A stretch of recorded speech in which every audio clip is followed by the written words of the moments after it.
Tamam, başlayalım da. Ümumi sınavımız mövzularımıza ait. Birinci sualımız. Deyir ki, Albaniyanın 5-ci əsrin sonları tarixindən fərqli olaraq 7-ci əsrin ortaları tarixi üçün xarakterikdir. Albaniyanın 5-ci əsrin sonları.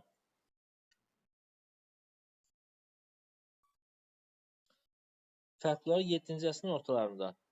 5-ci əsr 480-90 neçələrdə. Orada xatırlayırsa Albaniyada müstəqil dövlətimiz var. Yəni Mömin Vaçaqanın hakimiyyəti. 7-ci əsrin ortalarında isə təxminən 650-lərdə. Orada da Sasanilərin asılı halda olaraq dövləti idarə edirlər. Sasani mərzbanlıları tərəfindən idarə olunması. Mərzbanlıq xatırlayırsınızsa, mərzbanlıq mövcud olmuşdu harda? Mərzbanlıq olubdur, deməli 463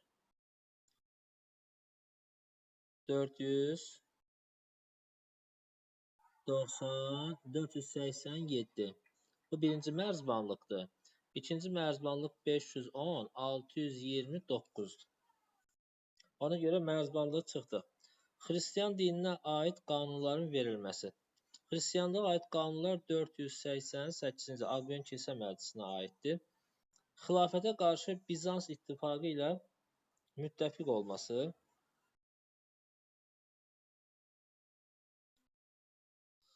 Bizans ittifaqı ilə müttəfiq olmamız bu olmuşdu Cavanşirin dövründə 654-də ittifaq qurmuşduq, xatırlayırsınızsa.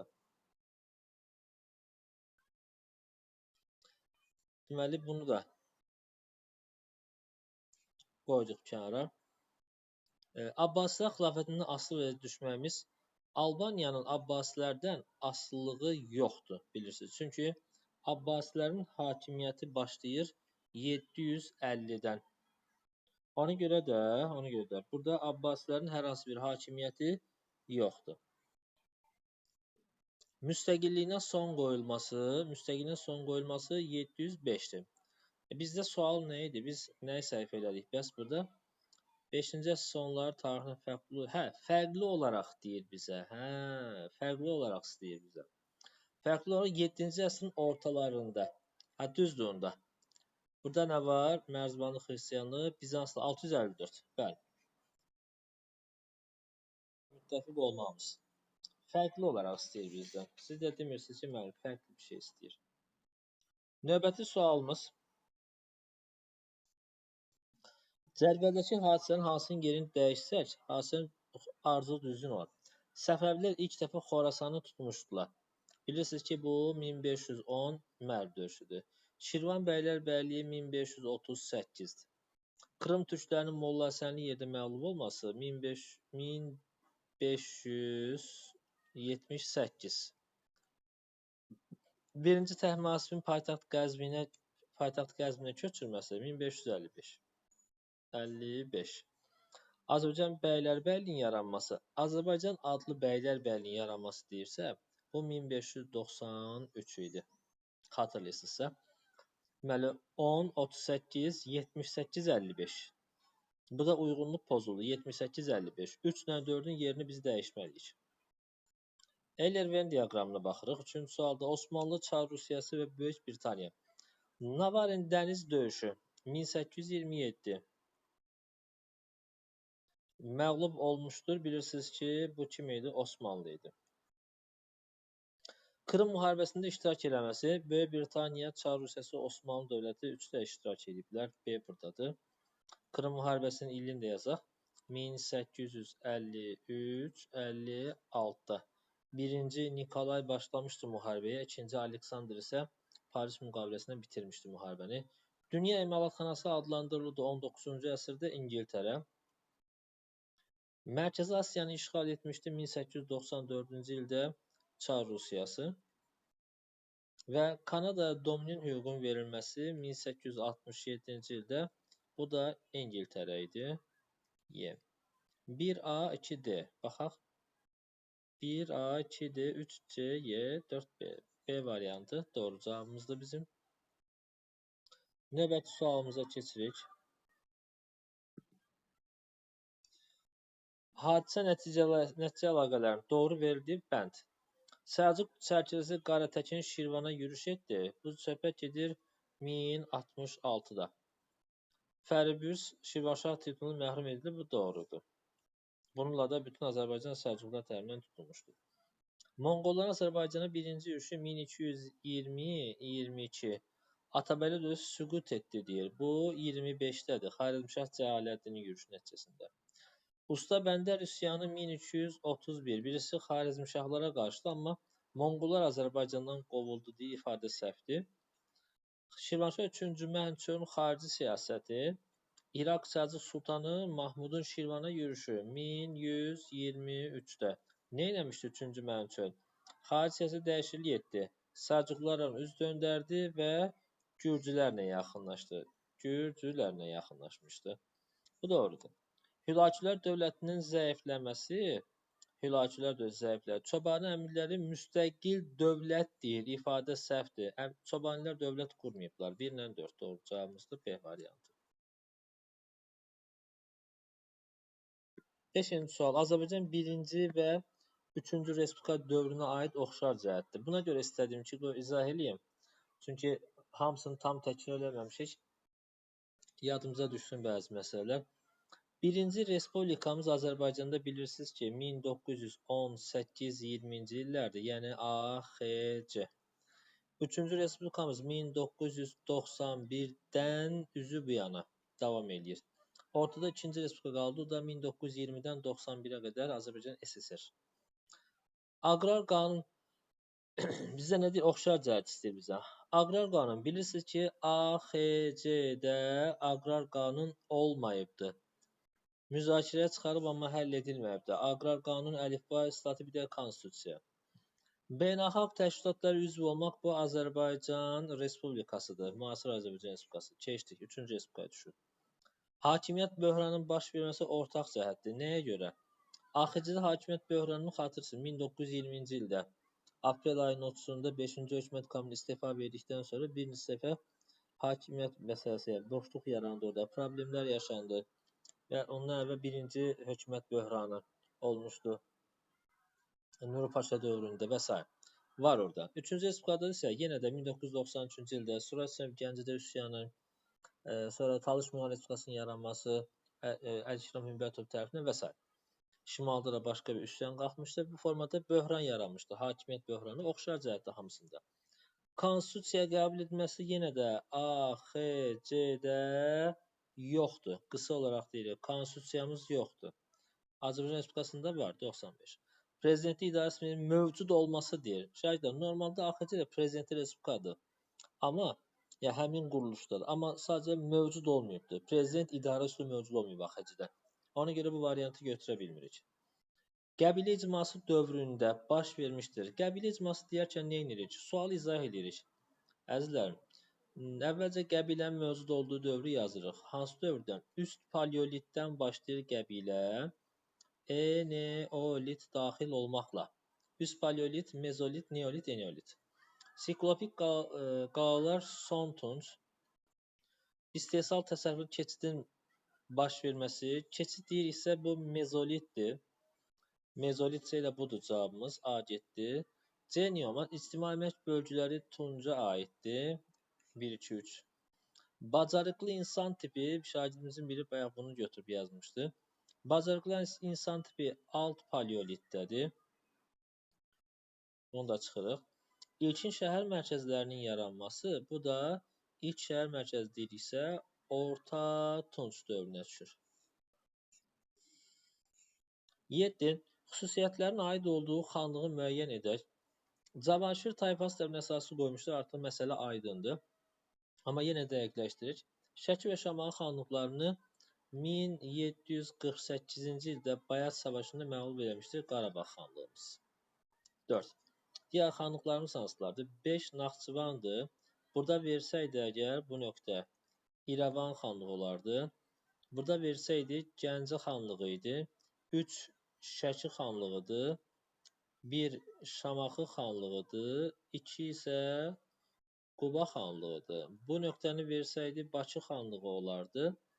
Sonra burada versəydi Lənkəran xanlığı olardı. Şimalda ən çox tanınan xanlıqlarımız. 8-ci sualımız əzizlərim. 8-ə baxırıq. Uyğunluğu pozulmuşdur. Birinci Urus-Qacar müharibəsində Ruslar ciddi müqavimət göstərən İrəvan xanlığı bu doğrudur. Bizdən səhv variantı istəyir. Kürəkçay müqaviməsi imzalamışdır, Rusiyaya tabe olmuşdur. Qarabağ Şəki doğrudur. Çar Rusiyası işğal etdiyi ilk xanlıq Gəncə xanlığı idi. Çar Rusiyasının işğal etdiyi ilk xanlıq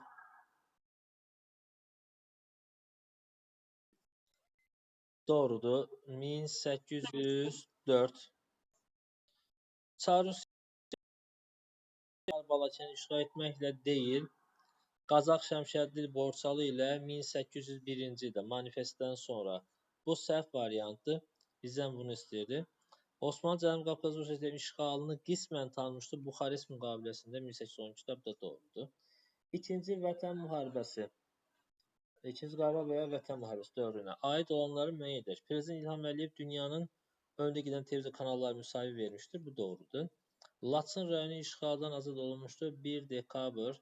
Bu müharibə dövrü deyil, müharibədən sonraki dövrə aiddir. Yəni müqavilədən sonraki dövrdür. Yəni belə deyim, belə izah edeyim. 10 noyabrda müqavilə imzalandı və müharibə bitdi. Amma Laçın rayonu hansılar ki, Ağdam, Kəlbəcər, Laçın. Bunlar üçü silah işlətmədi. Yəni müharibə olmadan azad olunmuşdu.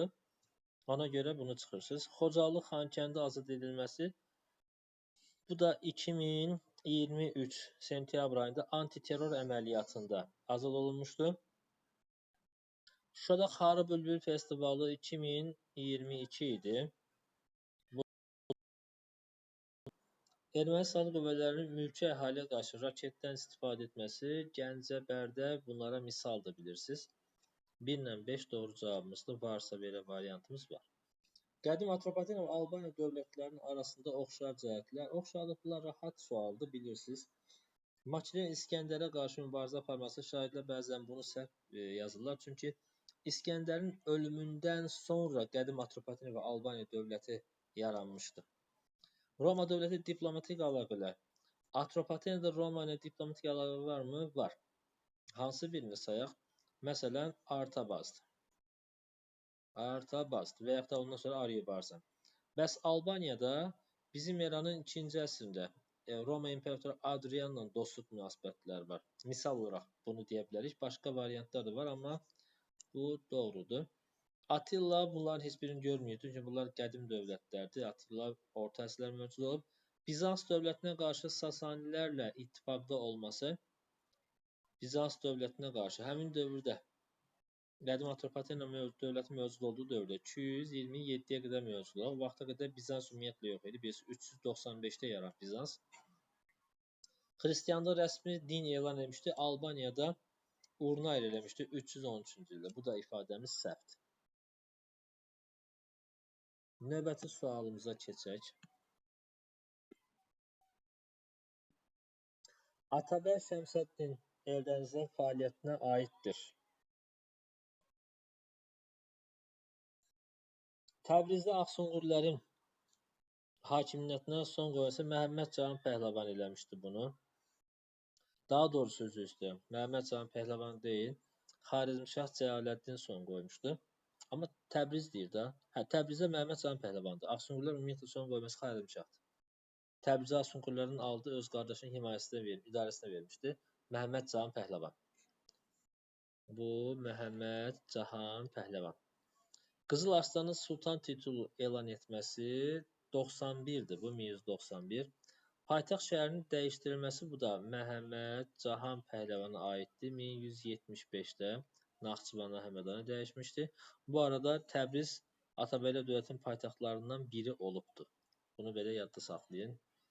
Şirvanşahlar dövlətinin asılı salınması bəli. Hansı hadisə idi bu? Yadımıza salırıq 1160 Şirvanşahlara birinci Axistan hakimiyyəti gəlmişdi. Və onun da hakimiyyəti gəlməyinə deməli Şəmsəddin Eldənizə kömək eləmişdi. İkinci dəfə Şirvanşahlara tabe eləyən isə Qızıl Arslan olmuşdu. Yenidən asılı hal salmışdı. Paytaxtı Bərdə olan dövlət qurulması bunlarda paytaxt Bərdə olmayıbdı. 12. Azərbaycanda 13-cü əsr, Çində 19-cu əsr. Baxaq, üsyan ola bilər və ya xarici hücum ola bilər. Yadelli zülmü altında olması. 13-cü əsr Azərbaycanda kim var? Monqollar var. Monqollar. 19-cu əsr Çində isə kim var? Mancurlar var. Ona görə bu ortaq cəhətdir. Feodal qaydalarının dağılmağa başlaması. Feodal qaydaları yox. Davam edir. Klassik feodalizm dövründə 13-cü əsr Azərbaycanda. Xarici müdaxiləyə məruz qalması, yenə də Monqolların müdaxiləsi var, Xarəzmşahlar var. 19-cu əsrdə burada deməli müharibə nə idi? Tiryək müharibələri. Tiryək müharibələri zamanı xarici dövlətlərin müdaxiləsi var ölkəyə. Bu düzdür. Mərkəzləşmiş dövlətin yaranması. 12-ci əsr Azərbaycan mərkəzləşmiş dövlət yoxdur. İlk mərkəzləşmiş dövlətimiz Mannadır. Ondan sonra da Atropatena, Albaniya, daha sonra bu tərəfdə də orta əsrlər dövründə Səfəvi dövlətidir. Üsyanların baş verməsi 13-cü əsrdə, bəli, Xarəzmşah cəmiyyətinə qarşı Usta Bəndər üsyanı var. Çində isə 19-cu əsrdə Tayfinlər üsyanı var idi. Bu da oxşar cəhətimizdir. 1-3-5 varmı elə cavab? Var. Y variantı. Verilənlər arasında hansı dövlətə aid hadisəmiz yoxdur? 18-ci ilin əvvəlində Azov qalasını itirdi. 1711 Prut müharibəsi.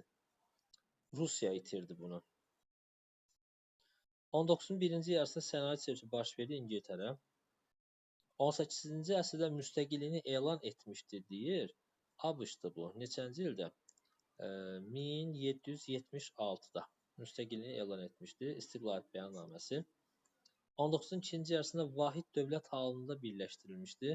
1871 vahid dövlət olaraq birləşdirilmişdir. Bu da Almaniyadır. Yəni Almaniyada var, çıxdıq. Osmanlı qaldı. B variantına aid heç bir şey yoxdur.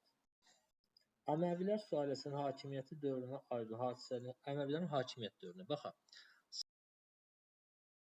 Neçənci illərdə Əməvilər? Deməli 661-750. Sasani imperiyasının süqut etməsi 651. 651. Bunu çıxdıq. Franklarla mübarizə aparması 732. Fatih döyüşü buna düşür. Bəli, B aiddir. Xəzər Ərəb müharibəsinin başlanması 643. Bələncər döyüşü. Birinci Bələncər döyüşü. Bunu çıxırsınız. Bağdad şəhərinin salınması 762 idi. Bağdad şəhərinin salınması. Bu da Abbasilərə düşür. Kordoba xilafətinin yaranması. Kordoba xilafəti 750-də Əbümüslim üsyanından sonra yaranmışdı. 756-da götürürük biz bunu. O da hardadır? İspaniya ərazisində. Onu da çıxdıq. Əməvilərin hakimiyyət dövrünə düşmür. Əməvilər sülaləsi tərəfindən yarandı, amma Əməvilərin hakimiyyət dövrünə düşmür. Cavabımız B variantı. İkinci Dünya müharibəsindən sonra AFR və Türkiyə üçün oxşar cəhətdir. Avropa İqtisadi Birliyinə daxil olması, Avropa İqtisadi Birliyinin. Burada AFR-in rolu var. Hətta cümləni belə yazılı salmışsın. Avropa İqtisadi Birliyinin yaranmasında AFR və Fransanın rolu böyük olmuşdur. Belə bir ifadə keçir sizdə 20-ci əsr mövzularında, müharibədən sonra. Sonra hərbi çevrilişlərin baş verməsi. Hərbi çevrilişlər bu Türkiyənin tarixinə aiddir. Ərazidən işğal zonasına bölünməsi Almaniyaya aiddir. AFR yox, ümumiyyətlə Almaniyaya aid idi. NATOya üzv olması, bəli, bu hər ikisinə aiddir. 50-ci illərdə ikisi də NATO'nun üzvü olmuşdu. Bloklara qoşulmayanlar hərəkatı 61-ci ildə yaranmışdı. Bunların heç birinin aidiyyəti yoxdur. AXC 16-cı suala baxırıq.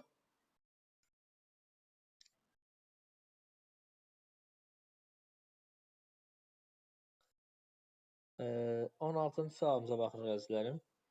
Deyir ki bizə,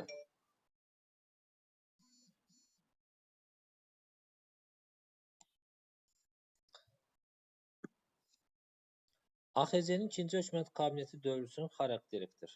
Qanunverici səlahiyyətə malik olmamız bəli. AXC-nin 2-ci hökumət kabineti 1918-in iyununda yarandı. Dekabra qədər mövcud olmuşdu. Düzdürmü? Gürcüstanla hərbi müdafiə paktımız bu 1919-cu ilin iyun ayındadır. AXC-nin ilk və tək hərbi müqaviləsidir. 19-da bu da düşəcək 3-cü hökumət kabinetinə, bunu çıxırıq. Araz Türk Respublikasının ləğvi deyir. ATR yaranmışdı 1918-in noyabrında, ləğv olunmuşdu 19-un fevralında. Bu da 3-cü hökumət kabinetinə düşür. Milli Şuranın yenidən fəaliyyətə başlaması, bəli, 1918-in noyabrında Milli Şura yenidən fəaliyyətə başladı. Nəyə görə? Oktyabr ayında Mudros müqaviləsinə görə Osmanlı qoşunu Azərbaycanı tərk etdikdən sonra Antanta qoşunları gəldi noyabrda. Thomsonun rəhbərliyi altında ingilislər gəldi. Və buna görə də AXC xarici siyasətini dəyişiklik etdi. Daha doğrusu əvvəlcə daxili idarə etməsində. Milli Şura yenidən bərpa olunmuş oldu. Yəni qanunverici orqan olaraq Milli Şura yeni öz fəaliyyətini bərpa etdi. Ona görə Milli Şura həm 1, həm də 2-ci hökumət kabinetində mövcud olubdu. AXC-nin təkrar eləyəcək orasına xüsusi diqqət eləyəcək. Hərbi nazirliyin yaradılması bu da 1918-in noyabrında hərbi nazirliyin yaradılması bu da aiddir. 1, 4, 5 cavabımız C variantı oxşar, yəni doğru cavabımızdır. Növbəti suala baxaq.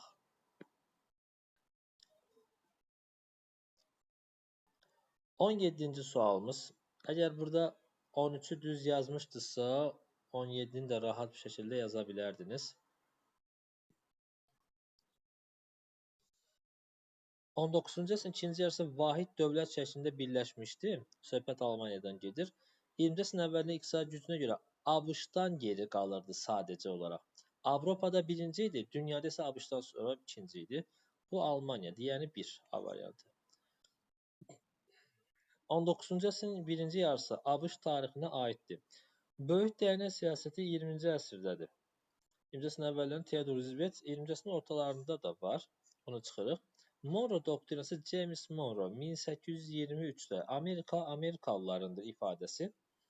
Homesteadlər haqqında qanunun qəbul edilməsi 1862-ci ildə 19-cu əsrin ortalarındadır Abraham Lincoln tərəfindən.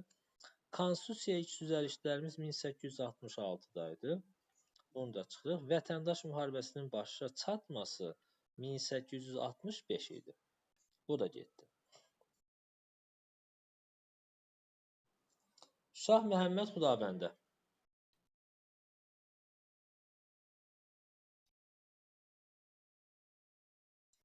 Hakimiyyəti bir sıra çətinliklər davam etmişdi. Buna səbəb isə səltənətin demək olar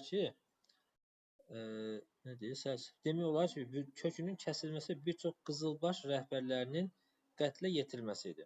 Şahın həyat yoldaşı Məhduliyə xanımın nüfuzu, qızılbaşların istəklərinə qarşı çıxması və qızılbaşların şahın tabeçiliyindən çəkindirməsi yaranmış böhranı daha da çətinləşdirdi. Və Səfəvi dövlətinin zəifləməsinə birbaşa nə etmişdi? Təsir göstərmişdi. Mətnə əsasən dövrün xüsusiyyətini müəyyən edək. Hakimiyyətin Fars sülaləsinin əlinə keçməsi, xeyr. Qızılbaşların maraqlarının təmin edilməsi, bu da xeyr. Gördüyünüz mətndə elə bir ifadə danışmır. Mərkəzin möhkəmlənməsi, xeyr, tam tərsi olmuşdu. Tayfalar arası mübarizə güclənmişdi, ola bilər. Bunu variantı saxlayırıq. Məhduliyə hakim uzaqlaşdırılması, xeyr, belə bir ifadəmiz də yoxdur. Cavabımız D variantı. Növbəti sualımıza baxırıq.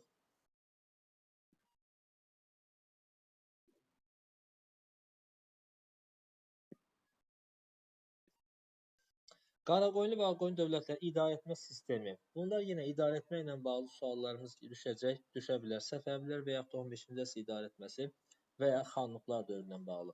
Padşahın qeyri-məhdud hakimiyyətə malik olması bu doğrudur. Bizdə aid olmayan səhv variantı istəyir. Ordu komandanının hökmü əmr-ül-mərəb.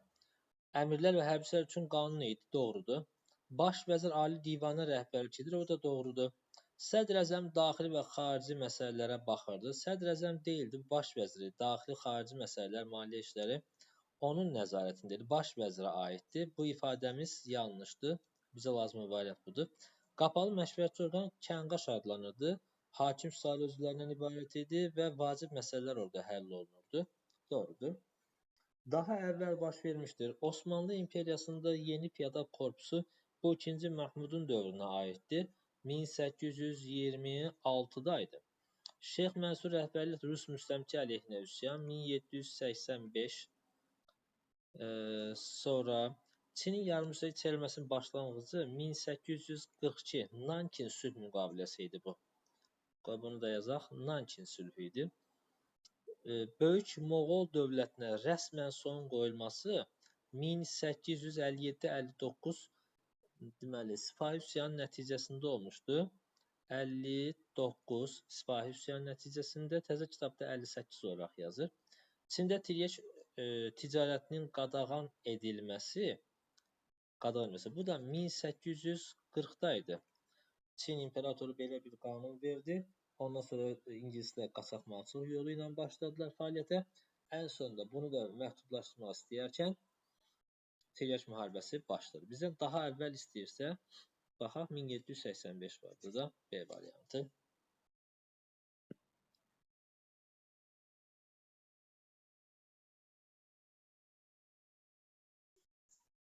Növbəti sualımız.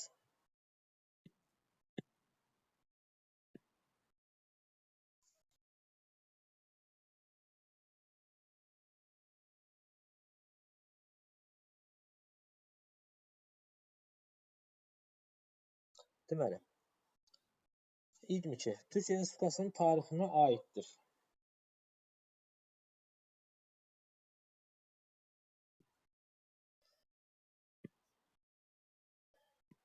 Türkiyə Respublika elan olmuşdu 1923-də. Düzdür? 1923-də. TBM'in fəaliyyətə başlaması 1920 idi. Montreal konfransı 1936. Bunu götürürük. Sakarya döyüşü 21'dir. Respublikaya ait değil. Sovyet hakkında kanun 34. Bunu da götürdük. Lozanna konferansında müstəqilliyin tanınması Türkiye'nin 23'dür. Ama Respublika bundan sonra Respublika elan olunacaq Türkiye. Ona göre de bunu da aid eləmirik. 2 ilə 4 qaldı. Y variantı. Xəritə rəqəmlərlə verilmiş rayonlara aid uyğunluğu müəyyən edək. Eləyək. Rəqəmlərimiz haradır? 1 Cəbrayıldır. 1 Cəbrayıldır. 2 Laçındır. 40 gün müharibə dövründə işğal azad edilmiş ilk yaşayış məntəqəsi, yəni ilk şəhər mərkəzidir. Bu Cəbrayıldır. Yəni 1-ə A. 10 noyabr imzalanmış üstə bəyanat əsasında qaytarılmışdır Laçın. Həmin rayonlardan biridir. Ərazisində Şəddadilər dövrünə aid tarixi memarlıq abidəsi söhbət gedir 1027-ci ildə Xudafərin körpüsündən gedir. O da Cəbrayıldır. AC.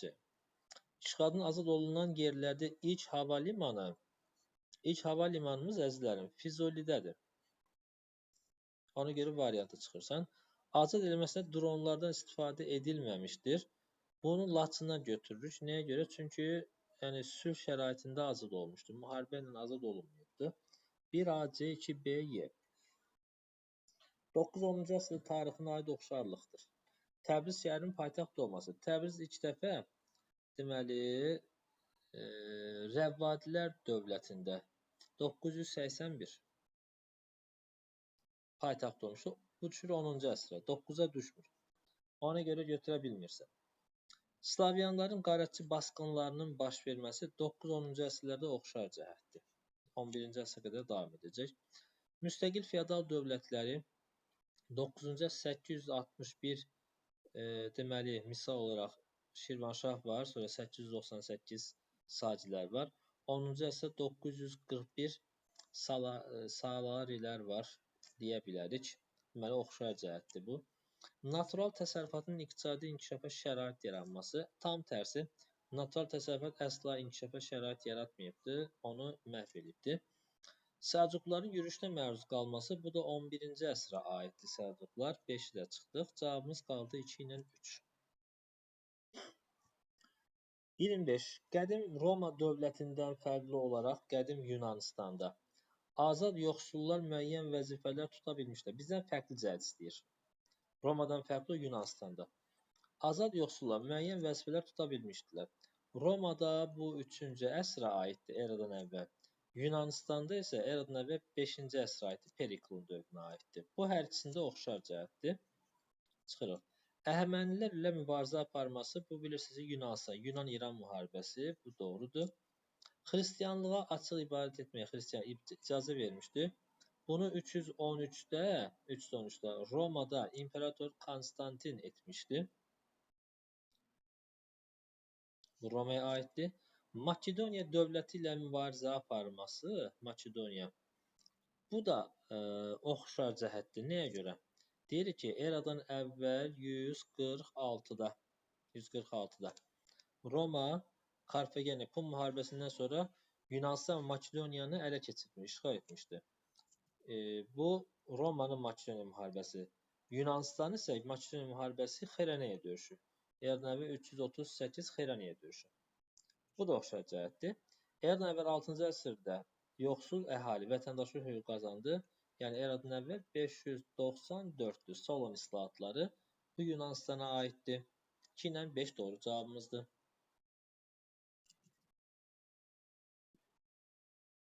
26. Albaniya tarixi ilə bağlı xronoloji ardıcıllığı müəyyən edək. Sasanilərdən ilk dəfə Asiyaya düşməsi 262. Biraz yaxınlaşdırın bunu. Böyüdək.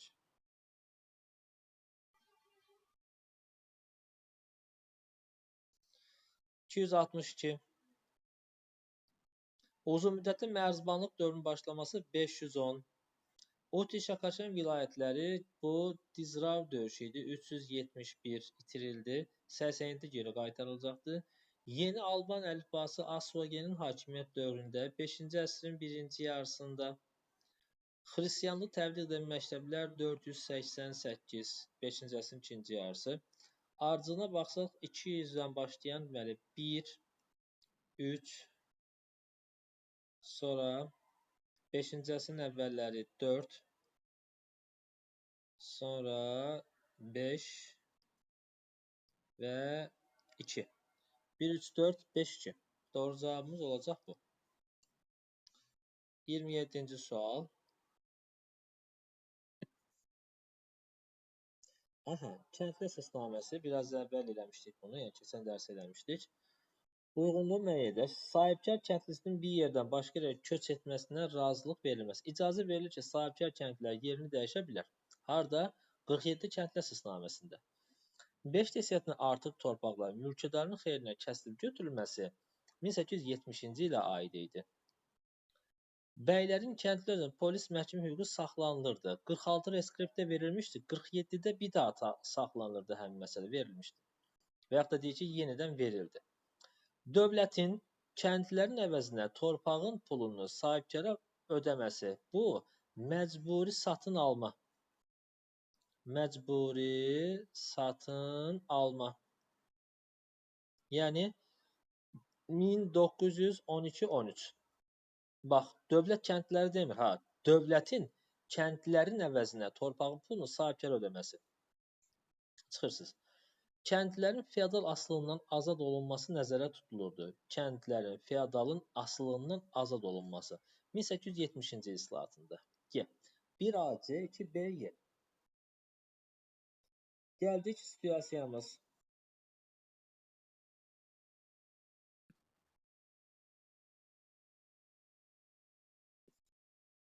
Diqqətdən oxuyuruq. Bu müharibə Avropada o vaxta qədər baş vermiş ən dağıcı müharibə idi. Döyüşlər əsasən, əslində birinci cümlədən məsələnin mahiyyət tutmaq olur. Amma yenə də axıra qədər oxuyuruq. Döyüşlər əsasən Alman torpaqlarında gedirdi. Yenə də bizə ipucu verdi.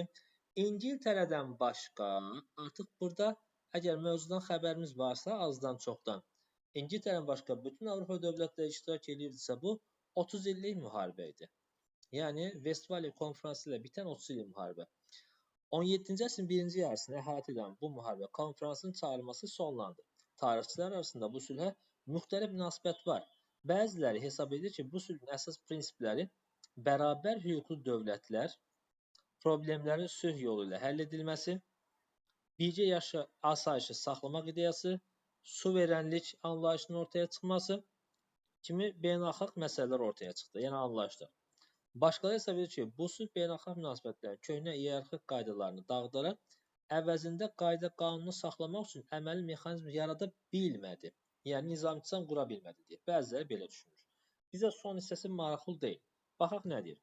Mənbədə bəhs olunan müqavilənin adı Vestfaliya konfransı.